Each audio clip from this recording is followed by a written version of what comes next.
বাস জার্নিতে রাস্তার সৌন্দর্য।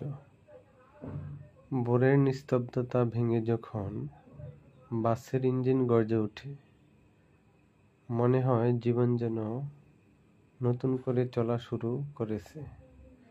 জানালার পাশে বসে আমি তাকিয়ে থাকি অনন্ত রাস্তার দিকে, যেখানে গন্তব্যের থেকেও বেশি আকর্ষণ লুকিয়ে থাকে যাত্রাপথের সৌন্দর্য।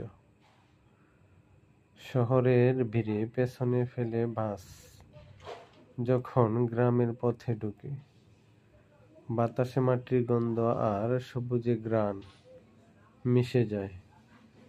দুই পাশে সারি সারি গাছ, কখনো তাল, কখনো আম, আবার কোথাও অচেনা বুনো ফুলে ভরে থাকা পথের ধারে।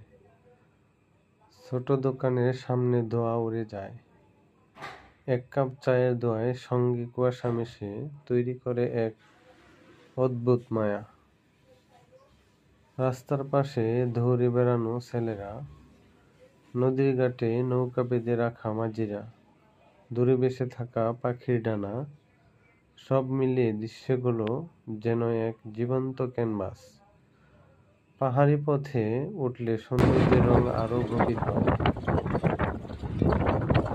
নিচে উপত্যকা, পাশে ঝর্ণার সুর, পরে নীল আকাশ, সাদা মেঘের এ যেন প্রকৃতির তুলিতে আঁকা এক নিখুঁত চিত্র। সন্ধ্যা নামলে রাস্তার আলো জ্বলে ওঠে, জানালার কাছে প্রতিফলিত হয় সেই আলো। মনে হয় যেন তারা নেমে এসেছে মাটিতে।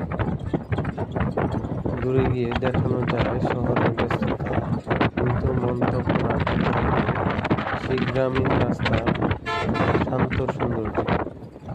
এই যাত্রা শেষে হলো জানালার বাইরে সেই দৃশ্যগুলো থেকে যায় মনে, একটি নিঃশব্দ কবিতার মতো, যা লেখা নেই কোনো বইয়ে, কিন্তু